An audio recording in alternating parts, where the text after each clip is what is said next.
Leisure World Bishopstown was opened in 1997.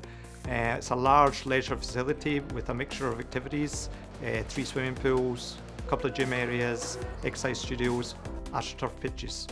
We are a large user of energy, and we identified that it's something that we have to address because it's not sustainable into the future. We need to reduce our consumption, both from a cost point of view, but also from an environmental point of view. We reached out to the SEI and we engaged with their Exceed programme, and as part of that you have to do an energy audit. We identified several areas that we could address. They told us about the Cash for Kilowatts programme run by Energia, so we reached out to them to find out more information.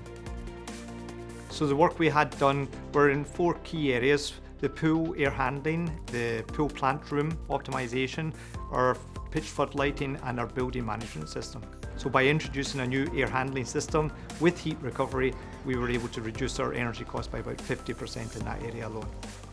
The other area that we looked at was the pool plant optimisation. We were able to reduce the size of the filters, we were able to reduce the volume of water that's being used, so that reduces our heat demand, which then reduces our overall energy consumption. The Cash for Kilowatts programme by Energia measured the actual savings that we achieved, which was in the region of 2 million kilowatt hours per annum, which was a 46% reduction on our energy consumption.